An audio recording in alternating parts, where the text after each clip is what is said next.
Thanks, Brandis. Earlier in the program, we spoke about ongoing security concerns in Washington with our guests, Representatives Mike Quigley, Raja Krishnamoorthi, Sherry Bustos, and Rodney Davis, who are back to talk about President Trump's impeachment and President-elect Biden's priorities. Congressman Quigley, you heard Majority Leader Mitch McConnell today on his anger with President Trump over that riot.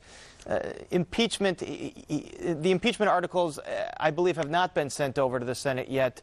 Do you believe there are 17 Republicans that will sign on to convict?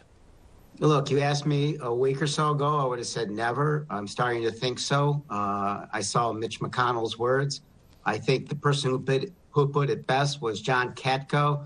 He said to allow the President of the United States to incite this violence without consequence is a threat to the future of our democracy.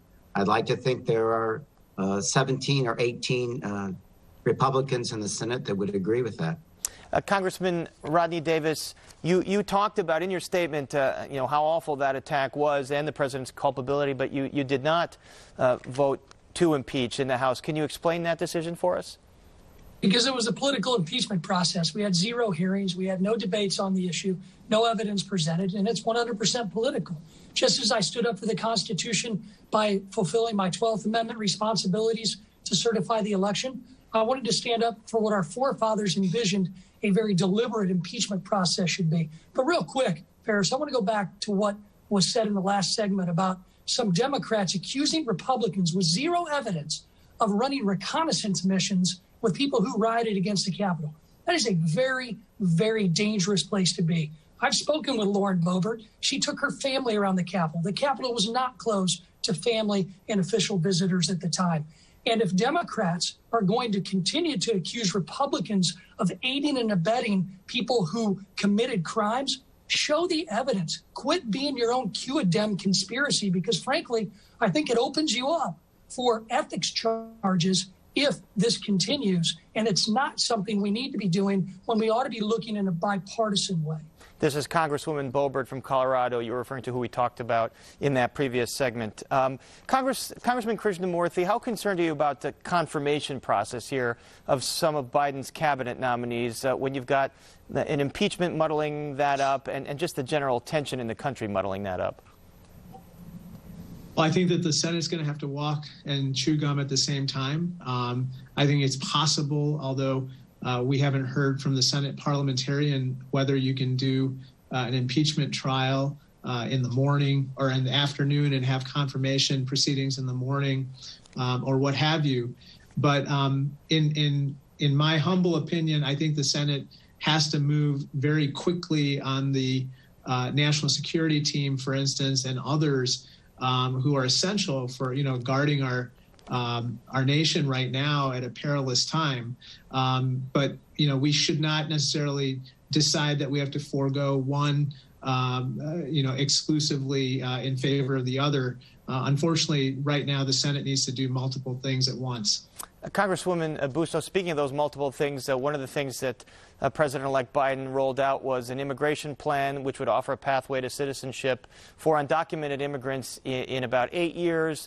Obviously, immigration has been a huge flashpoint politically. Is that the kind of plan that would have a majority support in Congress, do you think? I can't predict that, but it is something that's long overdue. I certainly welcome the debate. And when you look at the Dreamers, this is something that Senator Durbin has been the drafter of the legislation to make sure that Dreamers have a shot in our nation and can continue to live here and can eventually become citizens. But look, if you take a look at President-elect Biden's agenda for these first 100 days, it's first of all getting this pandemic under control. Vaccinating 100 million Americans in 100 days, getting most of our K-8 schools open again safely, making sure that we are investing in a full recovery, economic recovery package for our small businesses. Right around the corner will be an infrastructure package that will be the biggest in the history of our nation, so we can rebuild not only our country but our economy as well. So it's a busy agenda. We're going to hit the ground running.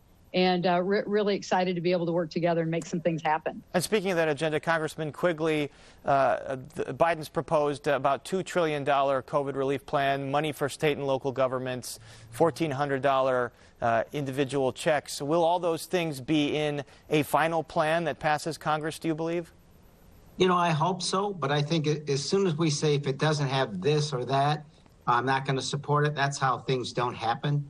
You know, it was mentioned, obviously these are razor-thin majorities, and to everyone on this panel's point of view, you know, we have to come together with some point. You know, I'm hoping that the main theme tomorrow is re-engagement, that we re-engage with the rest of the world, remind them of who we are, and re-engage with ourselves toward a better end. Congressman Davis, representing the Republican point of view, what are some of the points of agreement on COVID stimulus and on an immigration plan? Well, I've got a history of voting for good immigration policy changes that are going to give a path to legal status for our dreamers and our DACA kids. And let's make sure we come together to actually emphasize border security at the same time. There are plenty of areas where we can agree on immigration reform, and I hope we get the chance to do it in a bipartisan way. COVID relief, I want to see where our dollars that we just passed are going to go. We've seen trillions be put forth by the federal government. All of us on this call in a bipartisan fashion gave the governor hundreds of millions of dollars, billions of dollars to distribute. But unfortunately, he's failed miserably in many of those cases. I'm sitting here right now with my identity theft issues because of a fraudulent unemployment claim that I can't get a single person from the Illinois Department of Employment Security to call me back to try and address. We need to figure out how those dollars are being sent to those who need them the most.